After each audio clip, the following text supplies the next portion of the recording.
Welcome to Comcare's Mental Health Community of Practice. I'll just repeat myself. I'm Megan Buick and I'm the General Manager of the Strategic Partnerships and Engagement Group at Comcare, and I'm your host for today's event. I'd like to please note that the government is currently in caretaker period, and our responses today will focus on factual information reflective of our previous positions. That's just a statement we'd like you just to be aware of. So to kick off, I would like to acknowledge the Wurundjeri people who are the traditional custodians on the land on which I am on today. I'd like to pay my respect to their elders past, present and emerging, to acknowledge the contribution they have made and continue to make to this region, and extend that respect to other Indigenous Australians and Torres Strait Islander people who are present. I also acknowledge the cultures of everyone in the Comcare community and the richness that these cultures bring to the work we do. Today's event is an opportunity to discuss diversity and inclusion in the workplace. We will explore how diversity and inclusion can impact mental health in the workplace, what workplace leaders can do to be inclusive managers, and strategies workplaces can adopt to support diversity, inclusion, and a culture of respect. There are many of you online today, and we thank you very much for your time to participate in this event. And for those of you who have not attended before, we really welcome you very warmly. And we hope today's session is enjoyable and provides you with valuable insights and learnings that you can take back to your own workplace.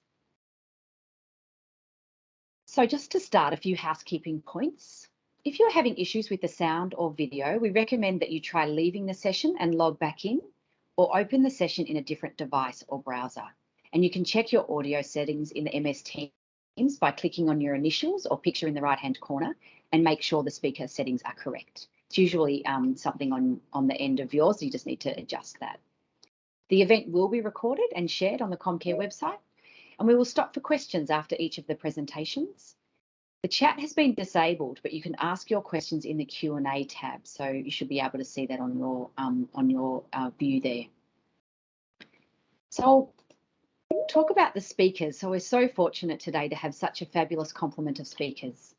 So today we're going to hear from three speakers. Professor Noreen Young will be sharing insights into how organisations can create inclusive workplaces for Indigenous staff and key findings from the Garriella Report.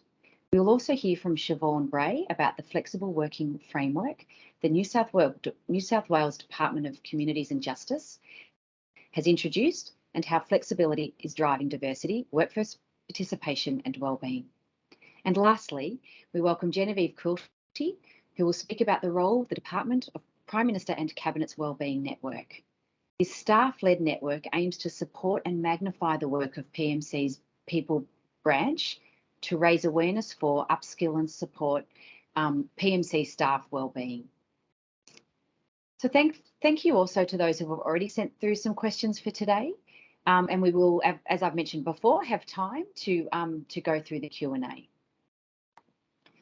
So I'd like to welcome our first speaker, Professor Noreen Young, one of Australia's leading and most respected workplace diversity practitioners and thinkers. As Professor for Indigenous Policy at the University of Technology's Sydney Jumbana Institute for Indigenous Education and Research, Noreen leads the highly innovative Indigenous People and Work Research and Practice Hub. Noreen has also held two influential and successful diversity peak bodies. She transformed the Diversity Council of Australia into a flourishing not-for-profit workplace, diversity advisor to business, and has worked at the New South Wales Working Women's Centre, where she ensured the centre was accessible to all women in the state. Noreen has received numerous awards and acknowledgement for this incredible work, including the inaugural AFR 100 Women of Influence Honour for Diversity. Noreen is sharing today some insights from the Jumbana Institute research, including key findings from the Garriella Report. I'd like to welcome Noreen. Sorry, just taking myself off mute there. Yama, Megan, and to everyone on the call, thank you very, very, very much for inviting me today. I work and have done for a long time at the intersection of a whole lot of areas of the law, including your area. And so it's always a privilege to speak to practitioners. I'd just like to acknowledge, I just need to warn you about my dog. She's crazy and you may hear her, and I will just turn myself on mute momentarily if she starts carrying on like she does, and I'll go and pick her up, and that seems to make her be quiet. Thank you, as I said, Yama, to all of you. Thank you for the opportunity to present to you regarding the intersection of diversity and inclusion and mental health. I would like to acknowledge the traditional owners of the country that I'm joining from today, the Eora Nation, and pay my respects to elders past and present. I would like to extend this to all of the countries you are joining me from today and acknowledge other mob in the room. I'm an Eora descendant living in the great welcoming city of Sydney, where so many people have worked in the business and industry of modern Australia over the last 230 years. I'm so grateful to the Gadigal for caring for its land and waterways for 60,000 years, for so many of us to now share the benefits of. I also acknowledge elders past and present and my ancestors who walk with me here and of all of the lands you're on today. I'm so very grateful to the Gadigal and Eora and all of the ancestors who have been able to participate in the modern Australian economy through whatever means possible, and my ancestors are among that number. Many Aboriginal people fought enormous prejudice to do so and or hid identity to do so. Their stories are important as we reckon with the reasons and manifestation of deep racism in the employment and labour markets in this country, and therefore deep inequity that exists and what to do about them. As the Indigenous middle class continues to grow, we know more work is needed to move beyond low-level employment targets towards leadership. I'm also grateful to the non-Indigenous ancestors who fought alongside Aboriginal people for Aboriginal people's right to participate in the modern economy. Nowadays, we would say allies. I'm also descended from them. As I was growing up with the seafarers and waterside workers who made up my paternal line, and always have had coming as they did from Sweden, I didn't know that on every gang on the Sydney waterfront then, a couple of blackfellas on each one was an early informal affirmative action program that unions had implemented so that Aboriginal men could get jobs and therefore feed and clothe their family and therefore participate in the modern economy. I'm grateful to those leaders of the 1950s that made Indigenous employment a thing. As Indigenous employment continues to emerge as a sector within diversity and inclusion conversations, we know that there is little cohesion or awareness amongst non-Indigenous practitioners as to how to best employ, retain and support Indigenous workers. It's only relatively recently been recognised that Indigenous people have a right to participate in the employment and labour markets. Up until and certainly beyond the 1967 referendum, the lack of government policy exacerbated substantially poor employment practices towards Indigenous people. This meant that Indigenous shearers, for example, were unable to be awarded the same amount of money. There was an exclusion of Indigenous people from industrial awards, and Indigenous pastoral wages competed with government policy in reflection of early policy of a quarter of non-Indigenous wages. These conditions, the abrupt racism that they entailed, and the contentious actions of employers are all within living memory of most Indigenous Australians and some non-Indigenous Australians. We know that wages were stolen. We know that mob were excluded from all but the lowest paid, lowest skill, most insecure of work. We know that through word of mouth, mob in the cities and most moved to the cities specifically to procure work, knew which employers were friendly and would take them on. In my community of Redfern, older women talk about the McRobertson's chocolate factory, for example, where the owner was known not to be racist and would give jobs to Koori girls. We know that the railways around where you are situated, for example, in Canberra, and the waterfront employed Aboriginal men in New South Wales. All of these have had and continue to have dramatic impacts on Indigenous employment experiences and the power dynamics evident within the employment sector. There are continuing legacy issues, shared narrations still today between mob of good and bad employers, and additional mental health stressors and strains placed upon Indigenous people as we are sought out to do the heavy load towards reconciliation. Aboriginal and Torres Strait Islander people, as always, do the work, the heavy lifting. In 2019, the Jumbunna Institute and Diversity Council Australia conducted a nationwide project to understand our mob's experience at work. Over 1,000 Indigenous people across Australia have now voiced their experience. Sorry, it was 2020. Have now voiced their experiences of work, which included stories of racism, which should be of concern to all employers. To conduct this work, the Jumbunna Institute have strongly focused on using Indigenous research methodologies, particularly yarning, to deeply listen to our mob.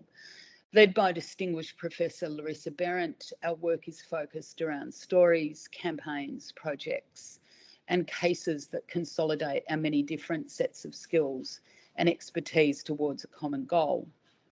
We're a team of committed academics, lawyers, creatives, practitioners, and activists who can deploy a broad range of skills driven by our shared passion. These methodologies were relied upon greatly for the Garriella project. These surveys are critical to the inclusion of Indigenous voices in the conversation about their experiences at work. Too often in the past, the narration about Indigenous work has been told by non-Indigenous people. What we have heard consistently from mob, and you may want to move the slides on at this point, excellent, thank you, is that it is important for us to identify as Aboriginal or Torres Strait Islander within the workplace, with 78% of respondents in the Garriella survey noting that this was vitally important. Mob do this even though it is not safe and sometimes, and even though it places a high identity strain and cultural load upon. Over a quarter, 28% of Garriella respondents noted that they work in culturally unsafe workplaces, and 39% felt a high cultural load. What mob also tell us consistently is that there are high levels of bias and racism experienced at work. This is simply unacceptable in an environment where we are focused on retention and promotion and career development in Indigenous employment policy settings.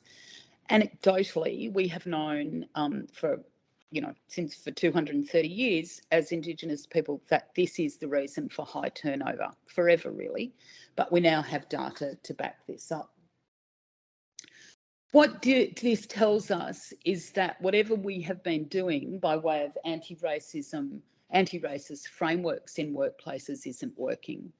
Internationally, the human resources industry have been given charge of workplace policies and procedures to deal with sexism and racism. In Australia, based on the provision of the Federal Sex Discrimination Act and the various state acts, and for racism, the Racial Discrimination Act and the various state acts. Ideally, we would say at Jumbunna that the HR industry needs to get its act together in terms of both sexism and racism, but my experience over many, many years as a diversity practitioner, almost 30, sadly, tells me that it won't. For me, workplace racism and the way it is dealt with in this country is my concern, and now is the time for us to focus on workplace racism and Indigenous cultural needs and requirements as valid, legitimate Australian workplace concerns, not superfluous matters that belong in policies and procedures. The clear action for Indigenous workers in Australia is through Indigenous-related and anti-racism clauses in enterprise bargaining agreements, firmly based in the enforceable employment legislative arena. The effect of these measures would be twofold. Firstly, for the cultural concerns of Indigenous people to be taken as seriously as the cultural concerns of the mainstream community and workplaces, and therefore in the legal frameworks that govern how we work in Australia. Secondly, is for racism to be to be framed as a legitimate employment legal matter. I commend these steps to you all today in a hope that you work with us to lead the employment community in dealing with one of the outstanding matters of healing in this country, the right of Indigenous people to go to work and flourish on terms where our core cultural existence is legitimised and not impeded by the racism that goes unchecked and unresolved. Thank you for the opportunity to speak here today. Again, I really appreciate it. And Yalu.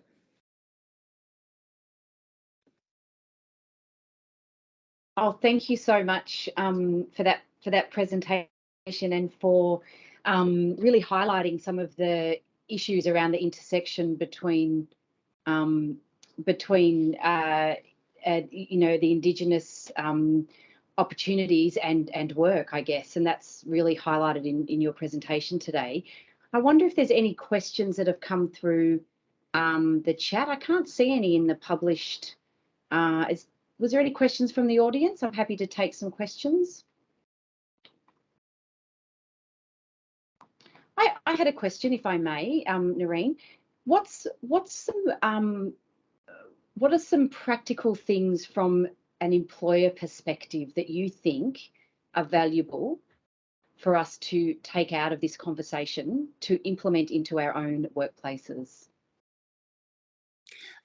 Thanks, Megan. I think this slide is the perfect intro to that question and that discussion. So what came out of the Garriella Report, and we did that with an all Indigenous reference group committee and DCA, and what we came up with is these. One, commit to unearthing and acting on workplace truths, however uncomfortable this may be. Two, ensure any Aboriginal and Torres Strait Islander work is Indigenous-led and informed. Three, develop organisational principles to make it clear how Indigenous community engagement and employment should work in practice. Four, focus on readiness of the workplace rather than worker readiness. Five, recognise identity strain and educate non-Indigenous staff about how to interact with their Indigenous colleagues in ways that reduce this. Six, recognise and remunerate cultural load as part of an employee's workload. Seven, consult with Indigenous staff on how to minimise cultural load while maintaining organisational activity. Eight, focus on sustainable careers and career development rather than just short-term appointments. Nine, take action to address workplace racism.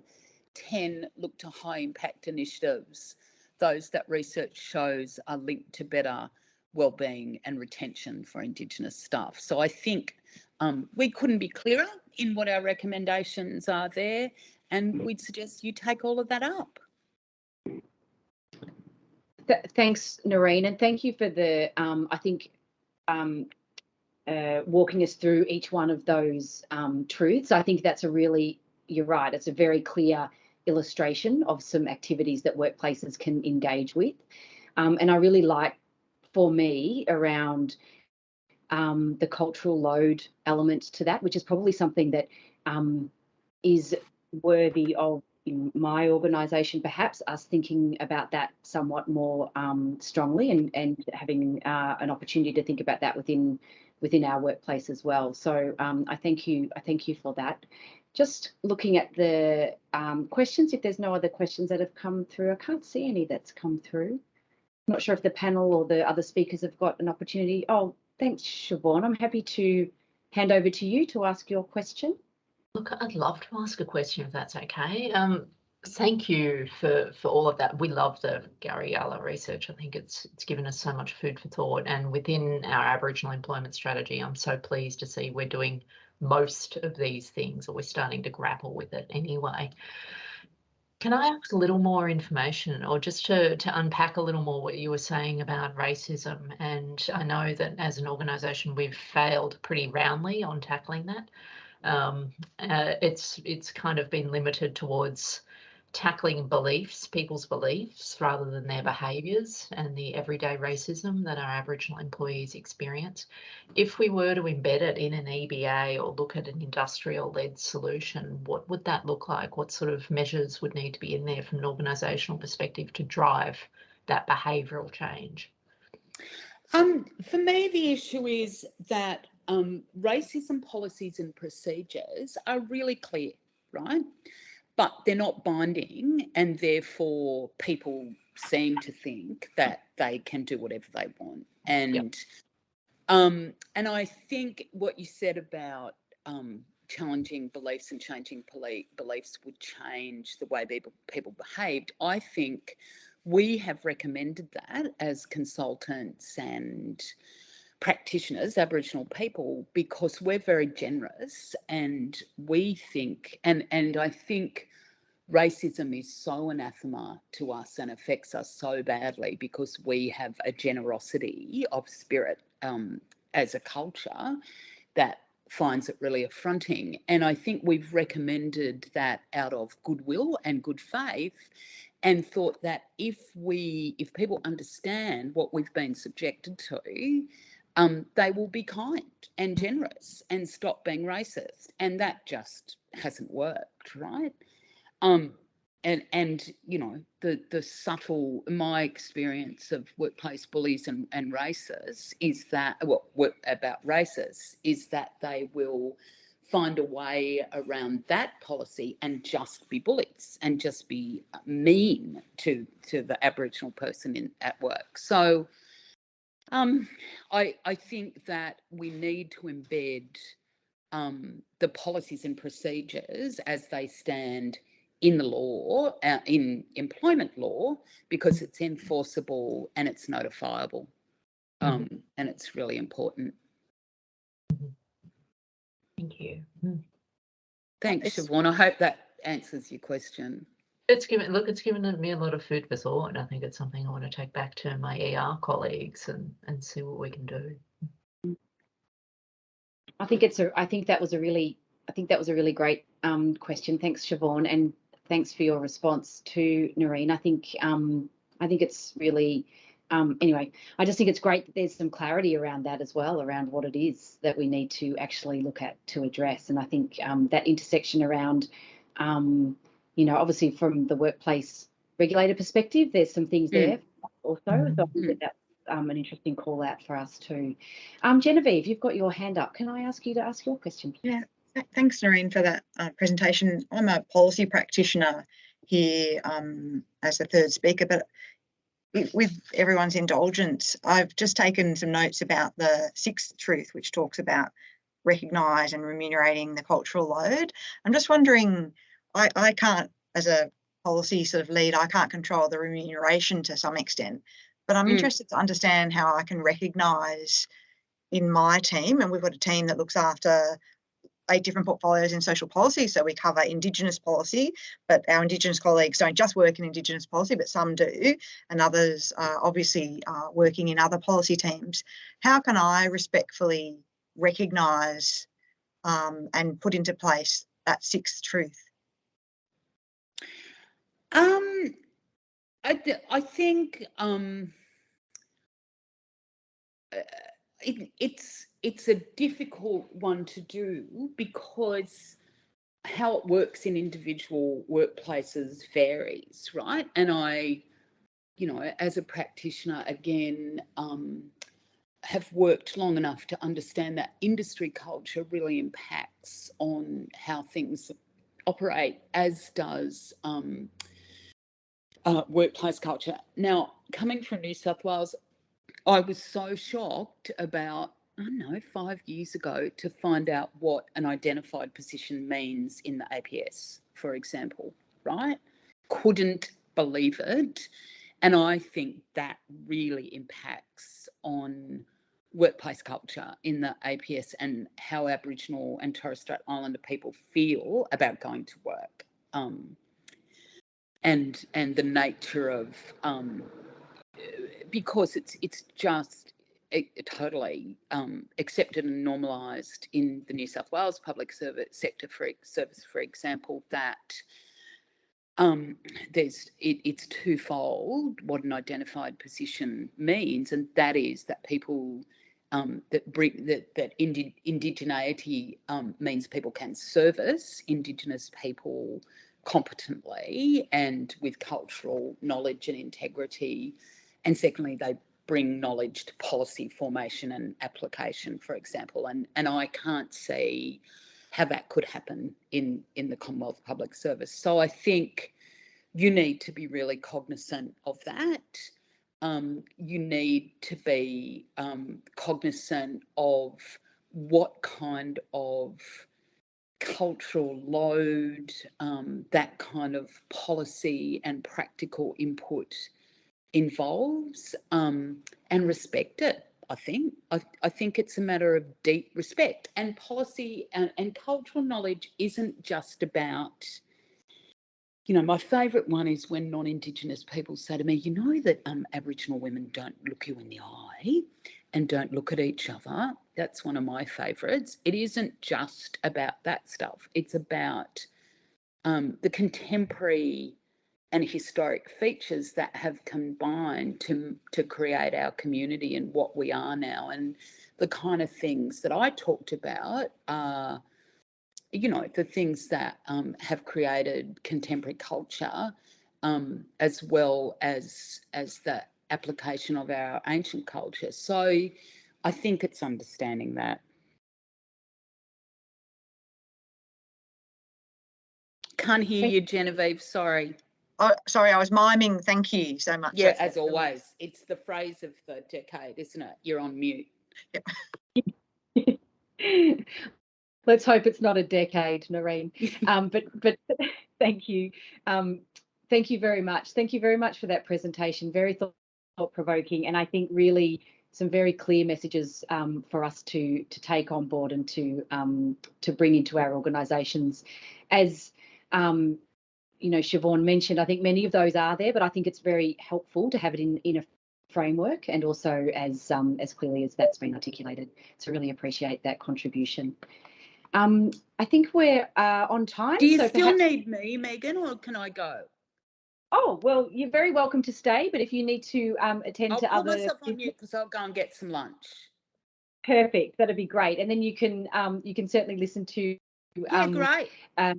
Siobhan and Genevieve, so absolutely up to you. But yeah, we'd love you to stay, but you are welcome to go if you need. Okay, thank you. Okay, no worries.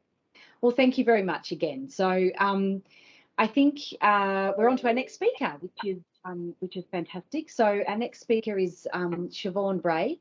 Siobhan joined the New South Wales Department of Communities and Justice. Sorry, I'm just trying to navigate my my notes. So Siobhan joined the New South Wales Department of Communities and Justice as the Manager, Inclusion and Diversity in October 2020. Sounds like right in the middle of the pandemic there, Siobhan. And now job shares with John Bailey as the Director, Workforce Strategy, Inclusion and Systems. Prior to this, she was the Flexible Working Practice Lead at the New South Wales Public Service Commission, leading a cross-sector collaboration to implement the Premier's policy commitment to all roles being flexible on an if not, why not basis. Today, Siobhan will discuss the flexible working framework the department has introduced to drive better ways of working and directly support inclusion, wellbeing and a culture of mutual responsibility and respect. While organisations are currently grappling with hybrid office working from home and office approaches, the department faces the challenge of a highly rostered 24/7 workforce and diverse service delivery environments. And a one-size-fits-all approach could never really quite work. I think we're all grappling with this particular issue, so we're really delighted to welcome Siobhan to talk to us about how New South Wales has grappled with this, and we're really interested to hear your insights today. So welcome, Siobhan. Thank you, Megan, and hi everyone. It's lovely to be here and lovely to join you. If we go to the next slide, thanks. So I'll talk a little bit. I'll give a bit of a brief overview of the flexible working initiatives. Well, a bit more of a deep dive on flexibility, but a bit more of an overview on some of the other broader diversity and inclusion initiatives. But above all, I'd like to emphasise that everything we're doing is part of a greater whole. So the reason that the deep dive that I will do is because we see flexibility very much as supporting everything else that we do and driving inclusion and enabling all of the inclusion targets that we've set for ourselves, particularly in representation. But before I go any further, I do want to acknowledge I'm joining you from Wongal land today, the Eora Nation, and pay my respects to its elders past, present and emerging, and extend that respect to any other Aboriginal peers or colleagues on the call. So thank you.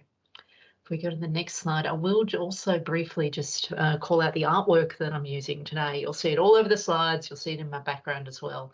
It's the artwork we had commissioned for our Aboriginal employment strategy, which we launched last year. It's such a beautiful piece of work. It always gets remarked on. So I always like to give the credit to Charmaine Mumbala, the graphic artist that we worked with. I think she's done something really gorgeous here where you can see the Aboriginal people right at the centre of the artwork as they are at the strategy, but also for communities and justice, Aboriginal people are absolutely at the centre of our service delivery and consequently so crucial to us for their learned perspectives and knowledge and insight that they contribute to the work that communities and justice does.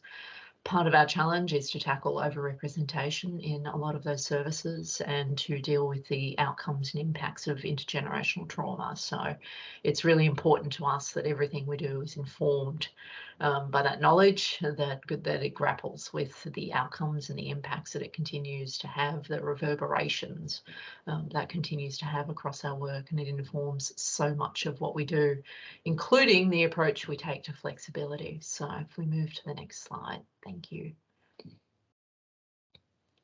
So what does inclusion mean at Department of Communities and Justice? So we launched also, in addition to launching a regional employment strategy, a mature worker strategy, and Aboriginal employment strategy, we also launched our inclusion strategy last year. It was a busy year. So, but the inclusion strategy is really the overarching framework that looks at the 4 tiers we have of what are the roles of leaders in driving the organisational change that we want to see, what is the role of everybody else, inclusion as everyone's business, what's the role of employees, the responsibilities our employees have. And then we have particular focus areas in looking at where we have unequal representation at leadership levels or in particular parts of our organisation. What can we do better about the way we attract and recruit? So redesigning all of our recruitment processes to try and make them more inclusive. So there's a significant piece of work happening there. But also how we develop and retain. Now, as a New South Wales government employer, we're highly circumscribed by our legislation, the approach that we take to those areas. But in fact, the closer you look at them, the more you can see the wriggle room and the flex is there. So it's about understanding our flexibility of thinking in how we approach that as public servants. We're very good at following bouncing balls. We understand very well, okay, we have PDPs and we have recruitment processes and this is how we do them. But I can't emphasise enough how important it's been to think really creatively about how we work within those to redesign everything we do, and we're tackling that at the moment. And I would hope that we have some more work that we can talk about next year about how we're changing attraction and recruitment to make it inclusion driven. So there are specific initiatives around all of those areas. There's other things that we do, of course, around building people's knowledge bases. So to try and drive people to understand the need to build their own knowledge base around things like disability awareness, around the experience of our LGBTIQ colleagues, about the experience of our multicultural employees, of course, around building everyone's minimum levels of cultural awareness to work in our organisation, about the actions that they can take to be an everyday ally and the importance of that.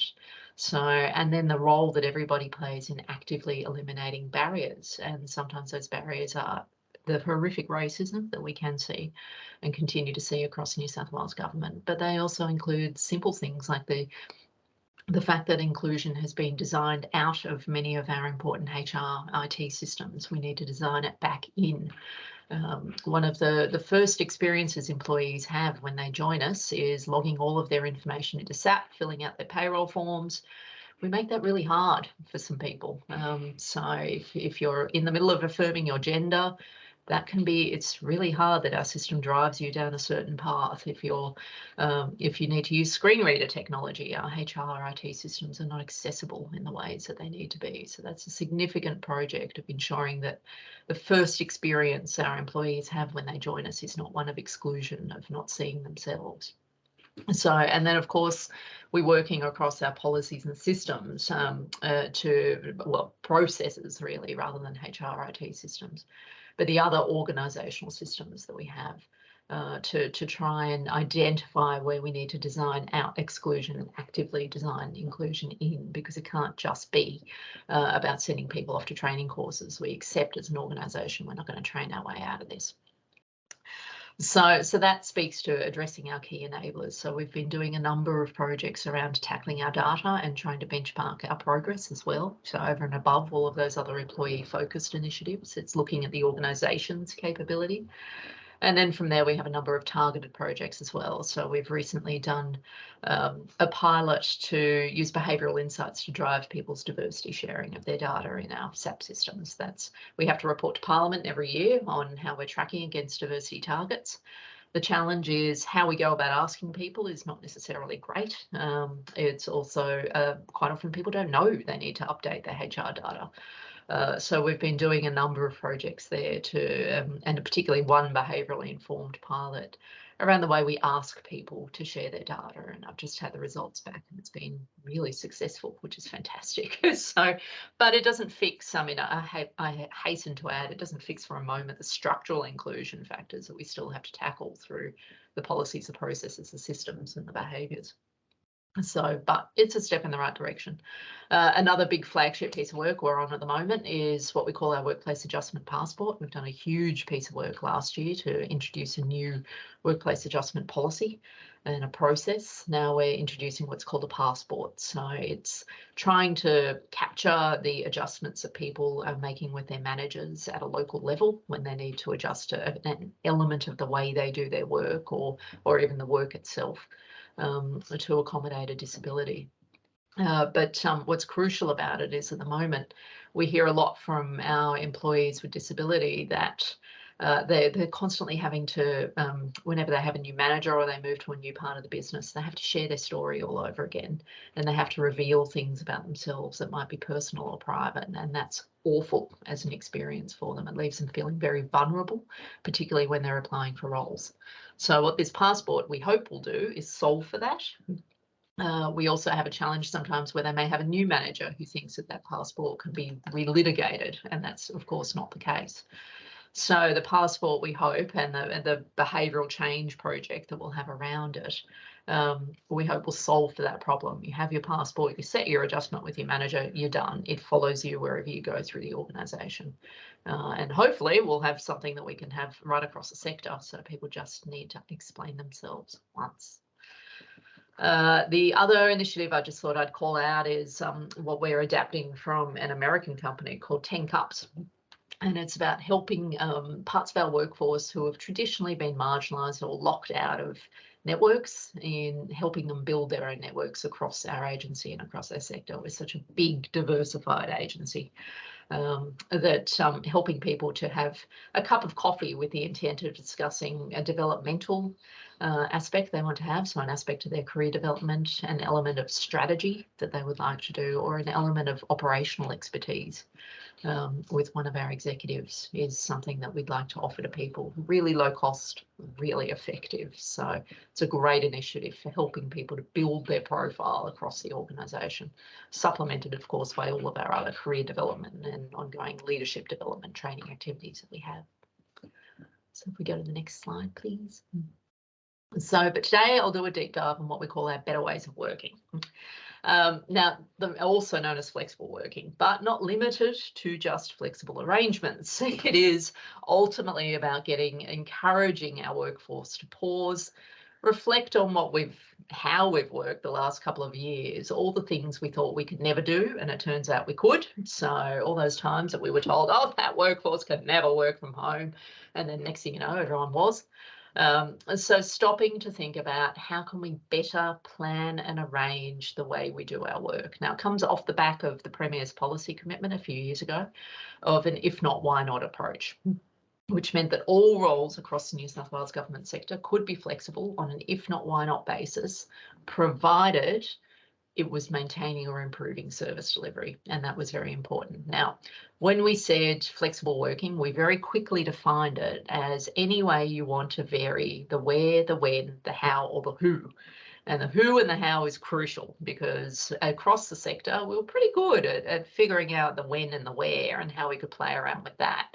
But we weren't so strong on figuring out the how and the who. And quite often, unless you're prepared to consider those dimensions, you can't really unlock flexibility in your organisation. So that means looking at things like job share, which I do myself now. It means looking at things like task share or task swaps. It looks at role redesign and role crafting, which everyone does to a certain extent. We all do a bit of job crafting, right? But when it came to employees seeking out a job swap or a job change, it suddenly became a whole lot more complex. So it was around putting all those things on the table immediately and saying, okay, we're going to do this. Now, that's at the conceptual framework or the policy framework. That's what we adopted. So we said, okay, we will undertake this as our policy framework across DCJ.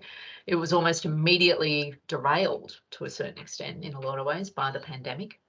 Because just as we were starting to have those conversations, that big picture conversations around better ways of working, it got reduced in many respects to a false binary that was based on home or office, and that's where you could be. Now, as Megan flagged, quite a few of our workforces obviously never went home. 80% of our workforce is frontline based. It's people who work in jails, people who work in child protection, people who are housing support officers. So we had to get really creative about, let's not reduce it to this binary that we have. Let's look beyond that around the other things that we need to achieve and how creative we can get about the type of flexibility that we're discussing, because very quickly that became people's mindsets. Even people who work within the correctional centres, the first thing you say when you start to introduce a conversation about flexibility with them, the first thing they will say is, but I can't do this in my job, because immediately their bias, their default is, oh, you're talking about working at home, and that's what everyone's been doing for the past 2 years. So I cannot emphasize enough how often we have to proactively say to people, no, we're talking about better ways of working. And that might look like flexible rostering for you. It might look like job sharing. So it's 2 people sharing a roster line. It could look like any number of things. But the most amazing thing we've discovered is when we sit down to have those conversations with employees, as teams, as complete teams, they actually know what the solutions are. It's just no one's ever listened to them.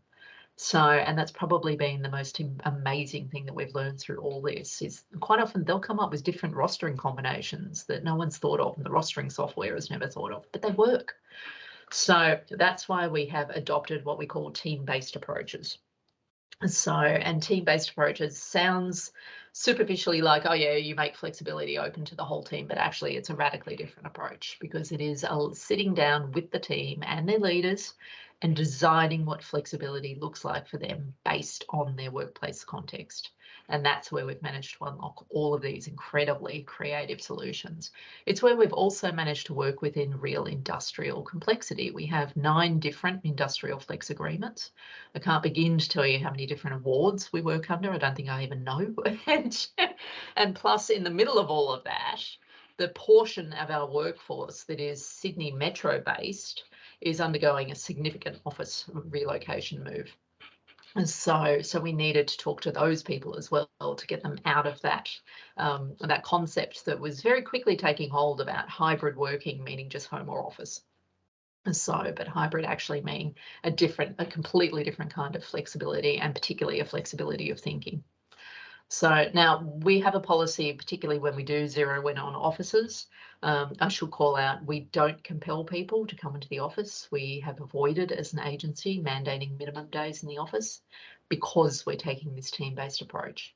Now, in practice, that means most people come into the office. What we've seen, certainly when I led the work at the Public Service Commission, most people want to come into the office anyway, around 3 days a week. But if you don't mandate it, you don't build resentment, and you're not unintentionally creating barriers for the inclusive components of your workforce, the employees who will struggle to make that 3-day-a-week case. And that's particularly the case for us, for our employees with disability, but also our employees who are now moving to an office location that's actually significantly a hassle for them geographically. We used to be based in Ashfield. A lot of people lived in southern Sydney. We're now in Parramatta. For those people who live in southern Sydney geographically, that's a commuting in Sydney is a nightmare at the best of times, right? But now it's really hard for these guys.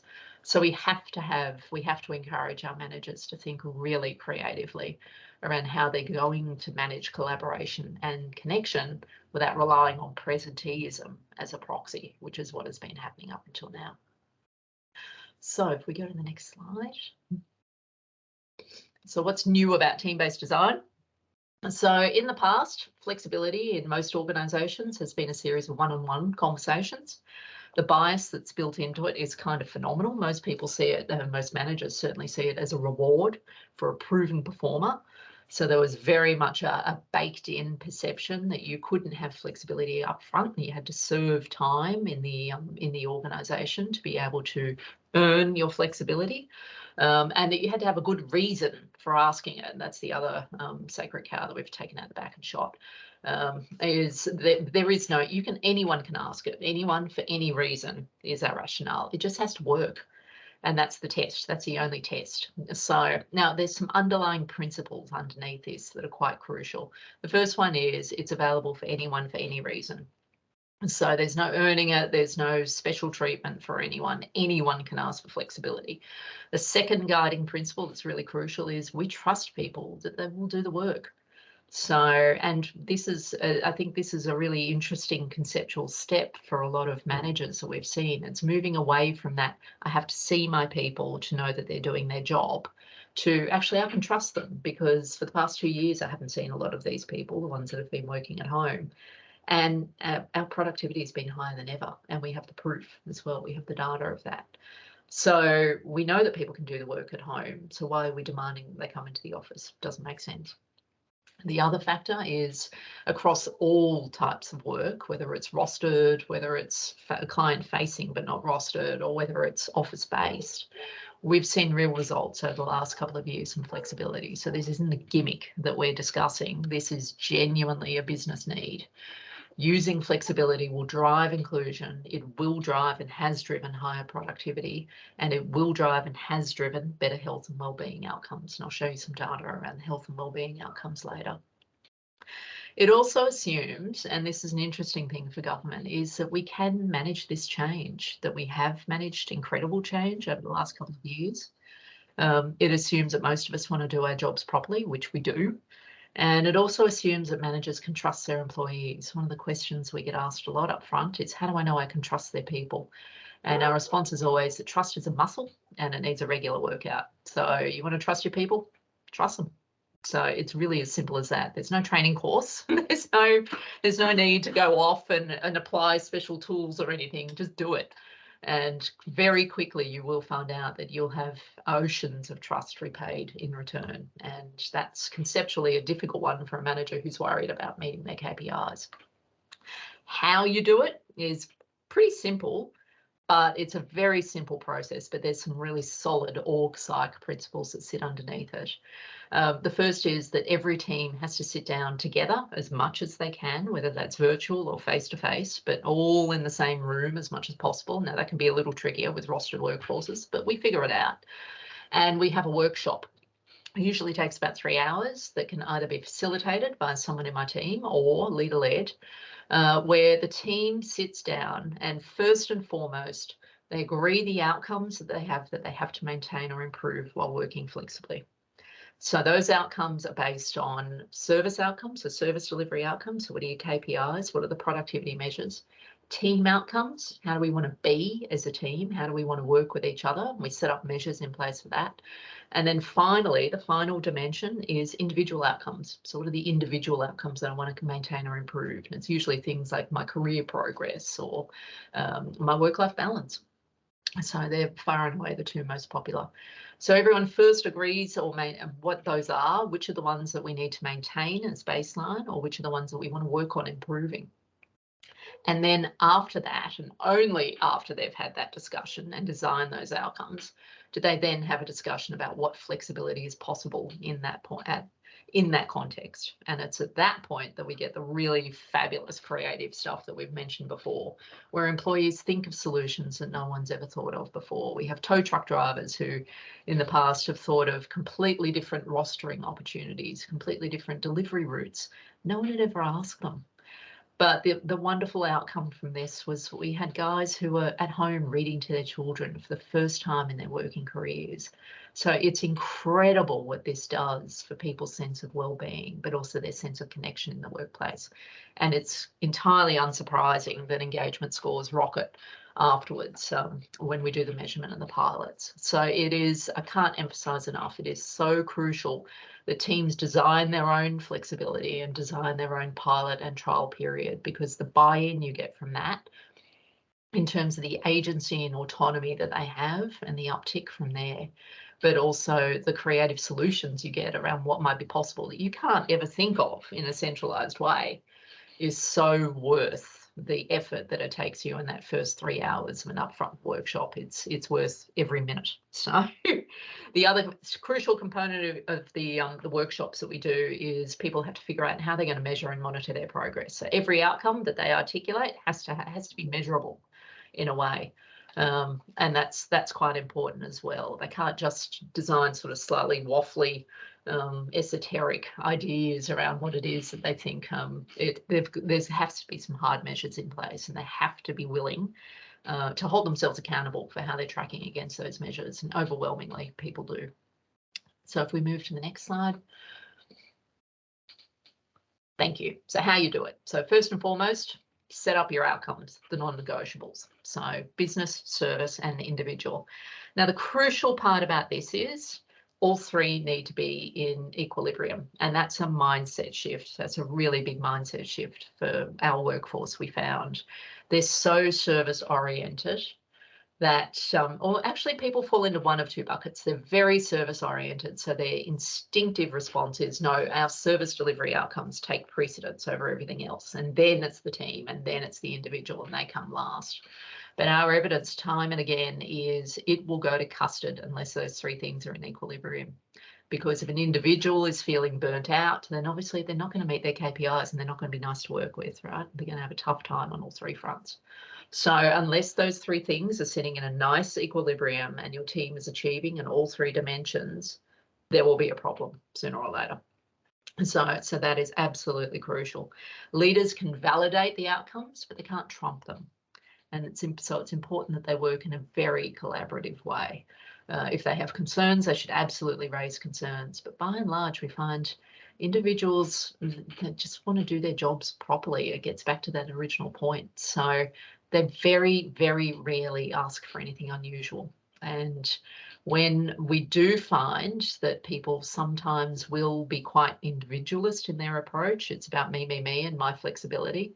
9 times out of 10, it often comes from a place where they have been restructured to death in government and they've had to fight for absolutely everything they've ever got.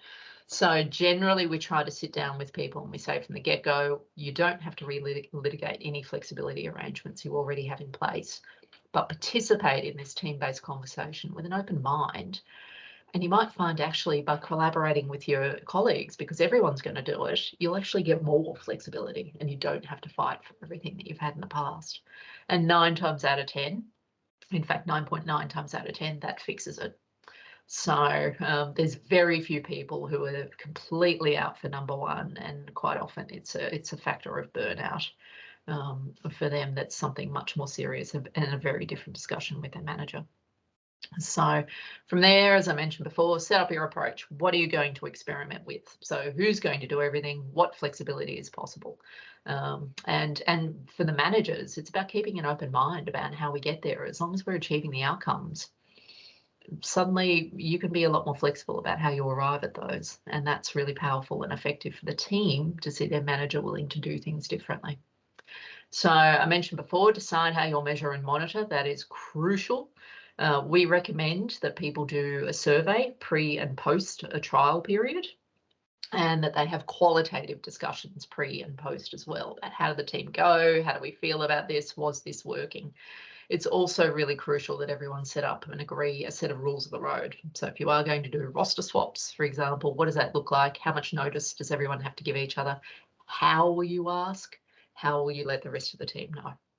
And that becomes really crucial, because that's a behavioural indicator that everyone looks to really quickly. If one person sort of separates himself from the pack a little bit and won't follow the rules of the road, the rest of the team will come in to step in at that point and self-regulate.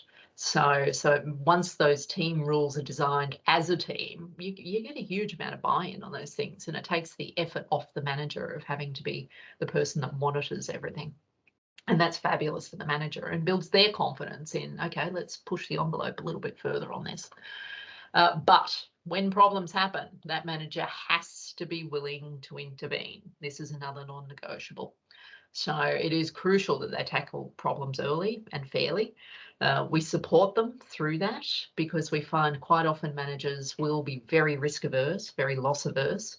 They say no to avoid conflict or having to address conflict further down the track, or they just don't want to be the bad guy, because no one does, right? And Australians are world champion conflict avoiders. We know this. So consequently, it is important that they understand that they will be supported. And that's where your outcomes come in handy, because they've got something very objective to point to depersonalise it. We're not achieving our outcomes. I need to talk to you about this. It is surprisingly rare, though, very rare, that we find, and in all of the work that I did at the PSC and now at DCJ, very rare that this happens. In fact, what has happened more often than not in the pilots that we ran at DCJ is that we were solving long-term performance issues through offering more flexibility. So in fact, it was some of the known underperformers that managers were concerned about up front. In fact, we were resolving some of their performance problems. And they were becoming happy, productive team members, because A, we gave them agency to work with their colleagues to figure out how they want to do things, but B, quite often it was the lack of flexibility in the past that was causing their performance struggles, because they were having to juggle too much, and they were often people with caring arrangements or with disability. We were shoehorning them into a pre-existing notion of what their work should look like. And once we took that away, suddenly we had people who were performing exactly to expectations. They were just doing the job in a different way. And that was highly, highly effective. So if we go to the next slide. I think I'll do some stuff on measurement now. So here's what we learned. In every case that we've had to date, KPIs and productivity have been maintained, and in some respects they've been markedly improved. So we did a pilot with child protection workers and caseworkers. For the first time ever in that organisational formation, they achieved all of their KPIs for home visits and interactions with their clients. So, and that was by providing flexibility. So it was remarkable.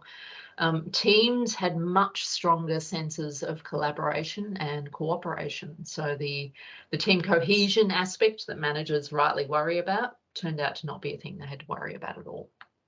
So, but the single biggest improvement was wellbeing every time without fail. So significant improvement in people's sense of their capacity to manage work-life balance, in their capacity to be there when their families needed them. And of course, that had a knock-on effect in a marked decrease in absenteeism as well, which spoke to our productivity arrangements. So next slide, please. So this is some sample data. Now this is across New South Wales government. I don't have a data set just for DCJ, but we were 50% of this data set. So it's pretty representative. So we can see pre and post there was a marked improvement post, that's the black line, in all of those indicators. So people reported that they feel refreshed and renewed, their physical health is good or excellent, that they usually or always have time to take care of their well-being, and at least a few days a week there was a decrease in feeling that they had little interest or pleasure in doing things. Now, those are, I should hasten to add, those are improvements in the strongly agree scale, not just the agree scale. So where we see 30%, we went from 28% of well-being to 40% of people strongly agreeing that they are able to do these things. Because the scores were all so excellent, we focused mostly on agree and strongly agree in our analysis, because there were so few disagrees by the end of our pilots that they were almost statistically insignificant, which was remarkable. We did, looking across the different demographics, because we looked across different demographics, we found that there was a particular positive impact on the well-being of our carers. And that's an especially stressed and low well-being component of our workforce, understandably, because they work so hard, because they do double shifts. So it was particularly pleasing to see that our carers were enjoying the highest uplift in well-being across our workforce. We go to the next slide. And this was a sample of some of the outcomes that were being reported. So we found that consistently people were reporting in individual outcomes. They felt more effective, productive, and were providing better client service. We found that they reported they felt more engaged, better at communicating and discussing their work and their job responsibilities. So they actually felt better at their work because they were more planful about the way they went about it. Excuse me. They reported that their work-life balance improved, their personal stress was reduced.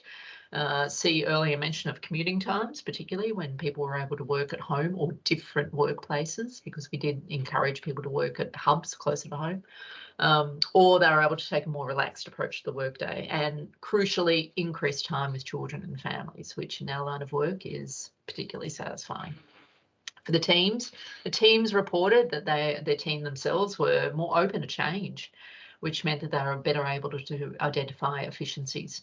They were better at problem solving and team confidence, and that they increased their consideration of each other. So they just worked together more cooperatively and collaboratively, which led to increased trust and reliability within the team. So that's fantastic cultural change, right? Just within the team there. So from a business and service perspective, excuse me, I've got a tickle. Lower sick leave, as I mentioned, achieving KPIs, sometimes for the first time ever. They were better at prioritising workloads and recalibrated their thinking around the nature of their work, which was quite important, particularly in child protection environments. Increased their agility in the way that they approach their work, and significantly reported better learning and development as well, particularly where they were doing task swaps and you had better service continuity. So over the page. And the last thing I'll mention is the lessons we learned in this apply right across inclusion, but also right across organisational culture change initiatives, right?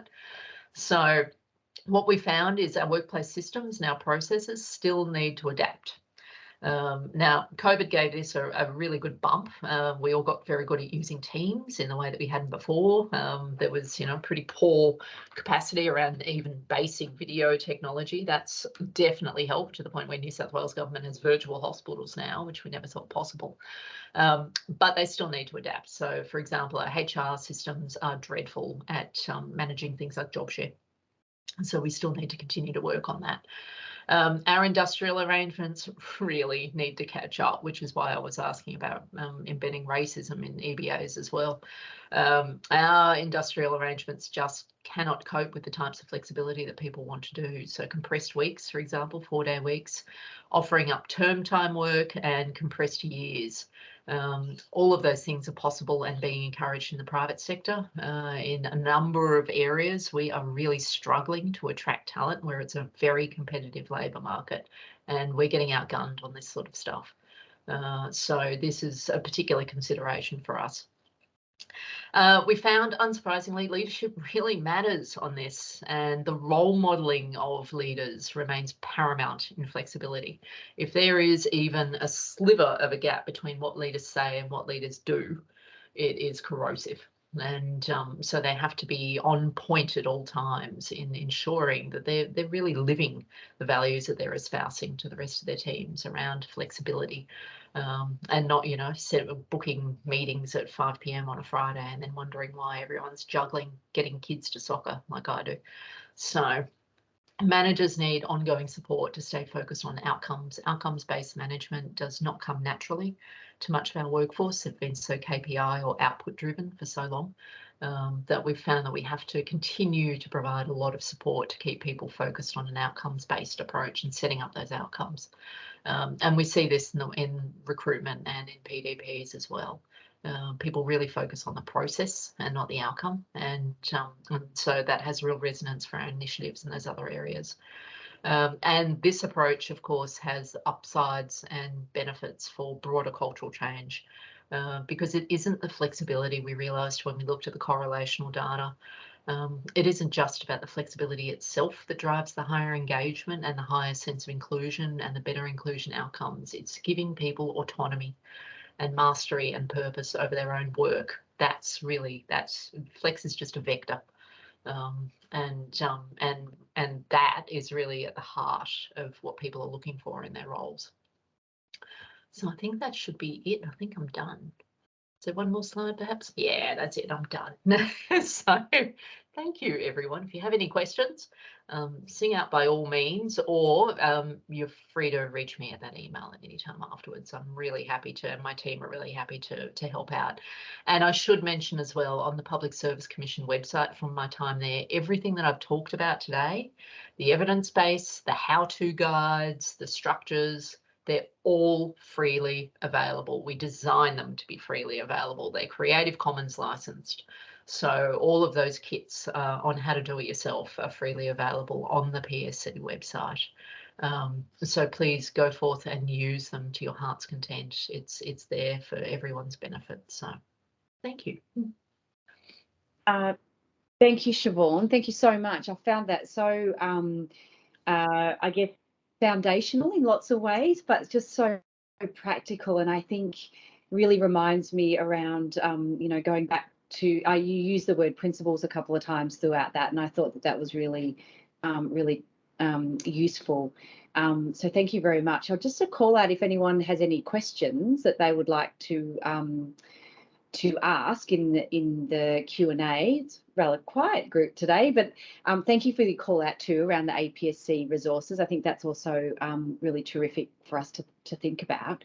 One of the questions I had while we're waiting for others to come forward, and I'm just conscious of time too, but we're doing some work, Siobhan, in around good work design, and I saw quite a lot of correlation between some of the activities that were underpinning your work and that notion of good work design. But I guess on that, I did want to pick up on the role of the manager. I think it's just, for me, it's a challenging space, because what we're finding is work demands is coming out as rather a large, to some extent, it can be deemed as, well, it is a psychosocial hazard, as we know, if it's not managed well.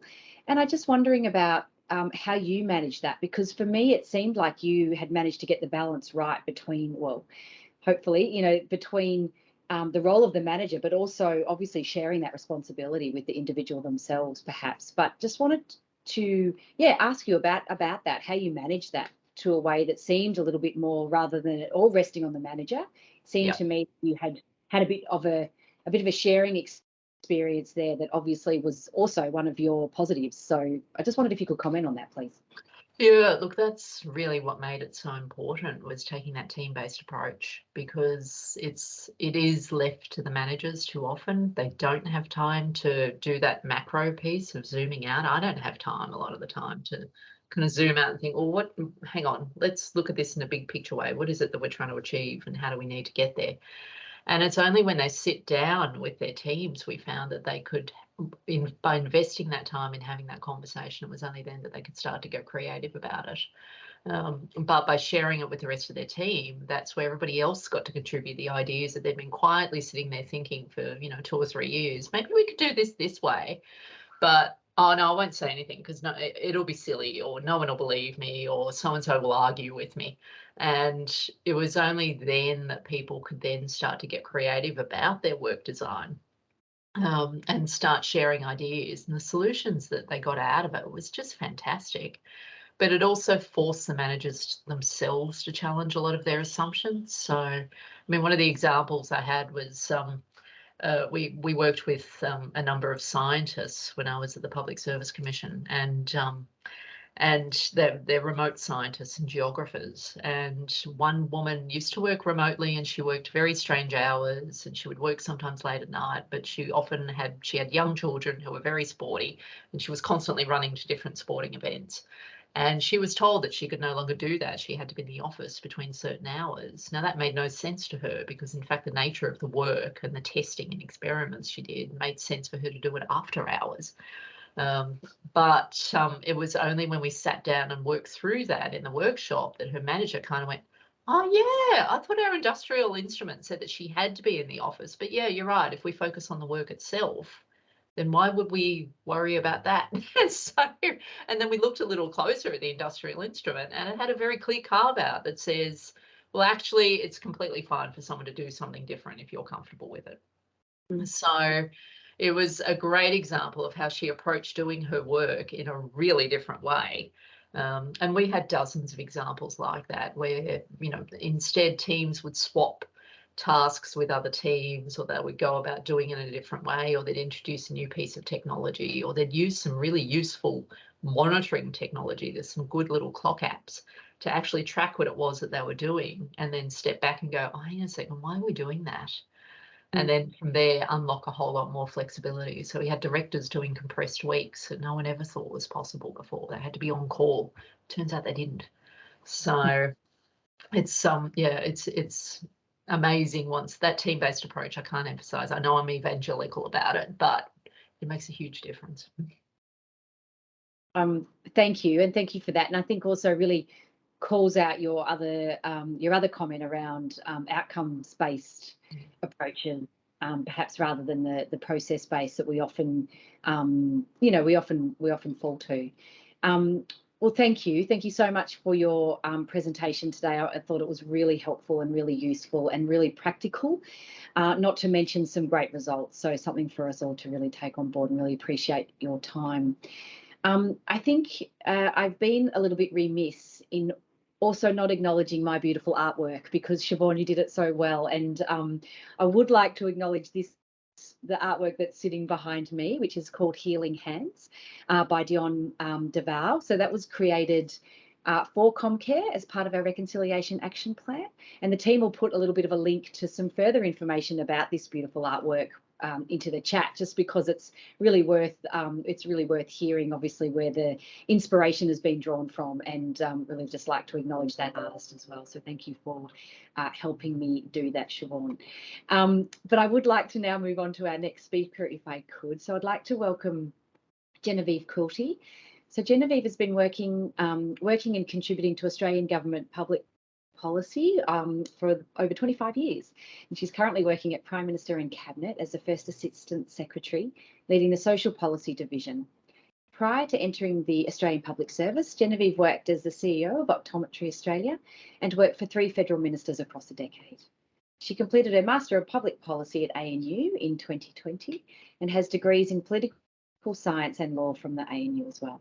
Genevieve will be speaking about the role of PMC's Wellbeing Network, which is a staff-led initiative to support and magnify the work of PMC's People Branch in raising awareness for upskilling and supporting PMC staff wellbeing. And I think really resonates with the last couple of speakers as well. So welcome, Genevieve. If I could hand over to you, please. Thanks, everyone, and thanks for the opportunity, and really grateful to have a wonderful community of practice to talk and share and learn. Firstly, I'd like to begin by acknowledging the traditional custodians of the land on which I meet today, the Ngunnawal people, and pay my respects to their elders past, present, and their emerging leaders. And also I'd like to extend that respect to Aboriginal and Torres Strait Islander colleagues here with us electronically. So my quick talk is really in 3 parts. First of all, I wanted to nest what the Wellbeing Network does through talking about the approach that PMNC takes to wellbeing, and also the way that the Australian Public Service Mental Health Capability Framework works and how we're applying that. Then talk a little about what the Wellbeing Network does, which I am the champion of.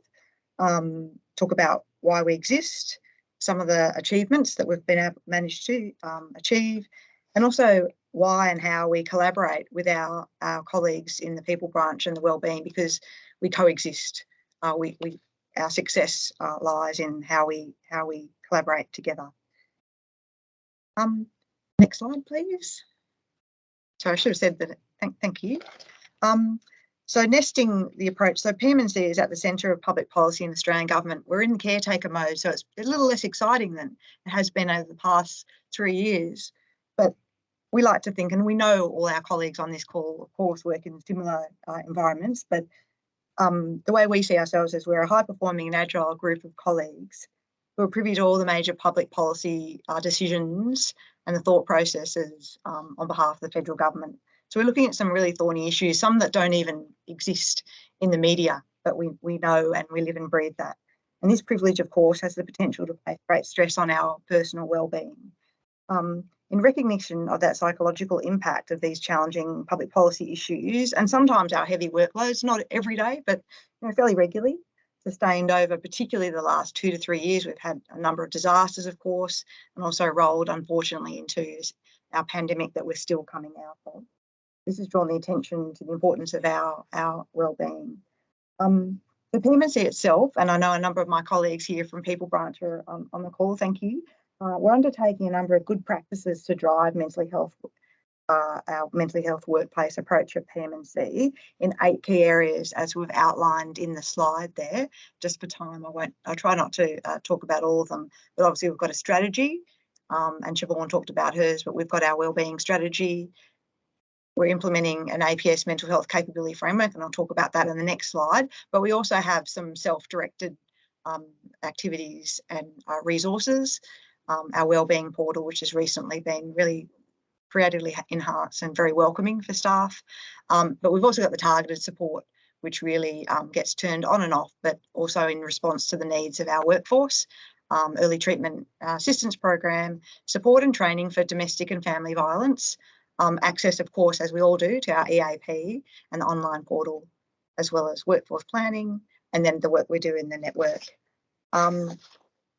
The way that PM&C has approached the APS mental health, next slide, sorry.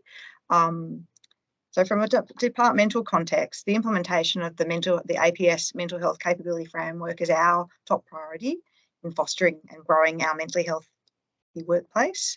The framework takes a systems-based integrated approach to building mental health and suicide prevention capability within the APS, but in particular within PM&C. We're on to the second phase of our approach. So the first phase was a comprehensive maturity scale. Sorry for the, I was looking at that thinking sales assessment. We do talk a lot about money at the moment, but sorry, that should be a comprehensive maturity scale assessment of PM&C's mental health and wellbeing offerings, and the implementation of a forward work plan to drive our continuous improvement of the maturity of practice. And we're now in the second stage, which is informed by this maturity scale assessment, which dedicated resources were set aside in our people branch. We're now embarking on the second stage, which is a strong focus on the prevention of harm within our very diverse workforce. There's about 1,200 staff that work around Australia, but principally in the Ngunnawal country. So from this prevention of harm lens and focus, we're looking at 5 key areas that we're working on: developing leadership, revising our recruitment practices, creating good job design with a clarity of role, responsibilities and boundaries, setting realistic workloads, which, we need to have that conversation, and it sort of links in with what Siobhan was saying. We're doing some more targeted trauma-informed training as part of our structural induction processes in identified areas of high-risk work. And that's, for example, in the National Office of Child Safety, but in my own social policy space, we look after mental health and suicide prevention policy, as well as working deeply alongside other colleagues on the current Royal Commission into veteran suicide and prevention. And those, that's so important for us to make sure that our managers are aware and able to introduce in a sensitive manner that trauma-informed training. And lastly, we're developing a supportive and psychologically safe work culture, which focuses on staff feelings of being valued and appreciated, which of course we know if we really focus on that, that means in those times where we really have to work hard over a significant period of time, that we've got that people appreciate that we're focused on wellbeing in the quieter times, and we draw on that well when things are tough and workloads are really heavy.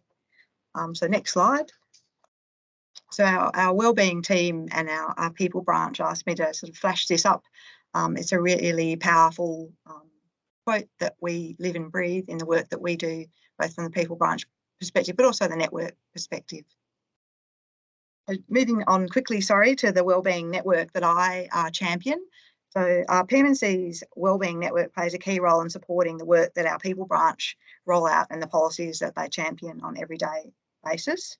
It was only established in 2019, and as you see in the slide, it's part of 6 employee-led inclusion and diversity networks that PMNC host and support.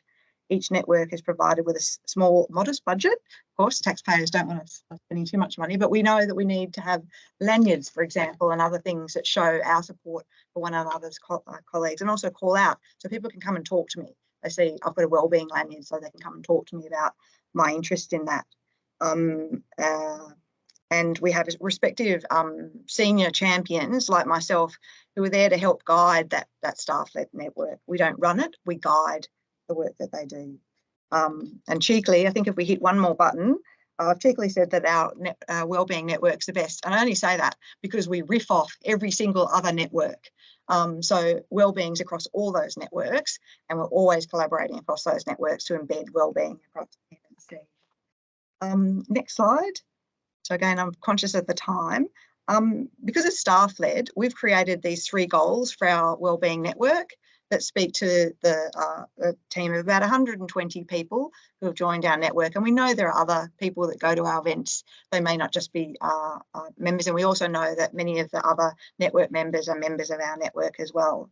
So we focus on those three goals: raising awareness and advocating for inclusive and healthy workplaces. We promote mental health wellbeing and reduce stigma in the workplace. And thirdly, we also are an expert source of staff-led advice on informing the workplace policies relating to our mental health and wellbeing. And we like to identify, and we also act as we can check and review any new programs and policies if the people branch reach out to us and do that, because we're a group of people that really care and think deeply about wellbeing as a member of PMNC. And you can see that we've got different activities that sit against the goals. Unfortunately, last year we didn't do a lot. We were able to do our men's health week, but unfortunately you'll see September and October were heavily impacted by the lockdown that Canberra and others were under. So we're hoping for this year a bit more face-to-face, but we also use technology during that time to connect deeply with our members of the wellbeing and other members. Pulling it all together, next slide, we collaborate deeply with corporate, and as the slide says, and I think we'll be circulating this afterwards, that we don't just hope that the work that the network is embedded within corporate and corporate within the network. We've got a number of layers of activity which ensure that we talk regularly at high levels, including a committee that our secretary chairs, and we think deeply about how we can do things differently, how we can work across the networks and improve and magnify the work that we're doing across the networks, but in particular in wellbeing. Next slide. So how do we know that we're doing what we've set out to achieve in those 3 goals? So we run periodic surveys. We try to have active feedback and discussions. And as I said, the lanyards and other collateral that we have, we start conversations. People know that I care about wellbeing. They know that because I look after social policy, but I also wear it on my sleeve. And we also look deeply and work with our people branch about the outcomes of the APS census as well, which is a key measure, which tells PMNC across the board, but also within our divisions, how well we're doing. Next slide. And I'll share just briefly, we've got 4 minutes, but I've got to give Megan some time to wrap up as well. Look, it's a bit of a boastful slide, but these are really some feedback that we got through a recent survey, which told us that we're doing an okay job as a staff-led network. Because often you think, oh, it's just getting people together. And on the first slide, we had a marvellous slide of all the staff together last winter to have a staff photo. And you think, oh, that's, you know, what's the purpose of that other than to have a photo? But drawing people together who have an interest in wellbeing is really supportive. And even if people don't say that they need to have support and wellbeing, just having the network and enabling people to talk about that and go to events is really comforting and compelling to many of our staff. And lastly, I'm hoping that some of you can help me. So we've only been in existence since 2019, and we know that a number of other networks that we have in PMNC have already developed their own communities of practice and network literally across the Australian public service. But from a wellbeing perspective, I'd like, if you're doing something similar in wellbeing, and if you've got a staff-led wellbeing linked network, I'd love to engage with those people so that we can benchmark and also learn from what work you're doing. So my contact details are there. I'd love to hear from anyone who's doing something similar. So please don't be shy. Thanks, everyone.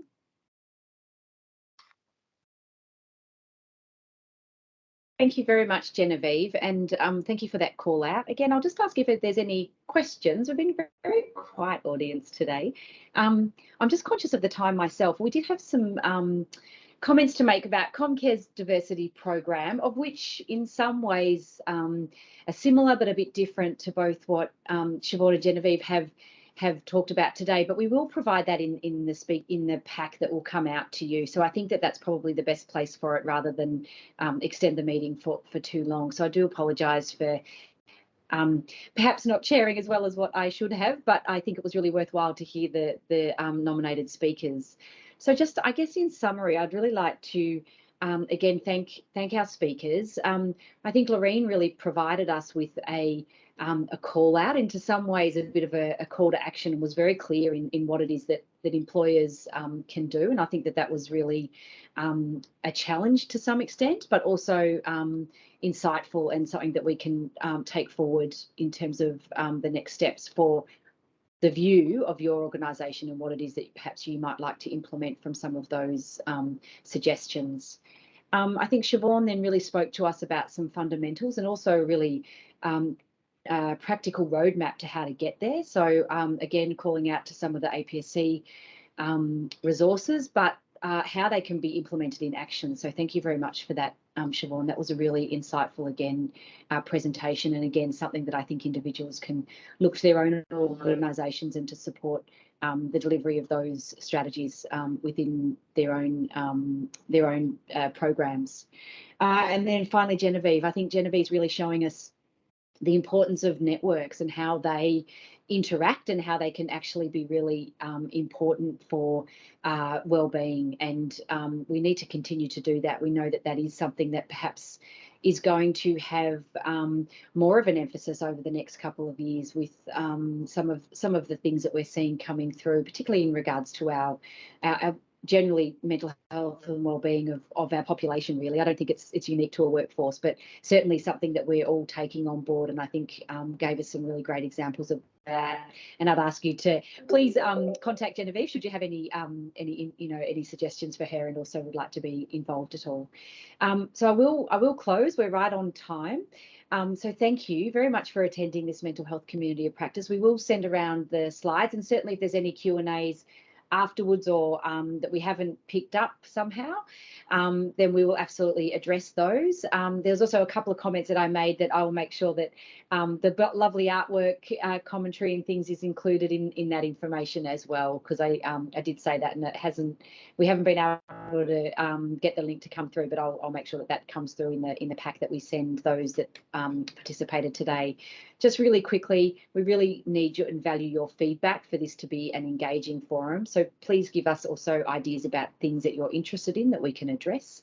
And thank you, and go well for your afternoon.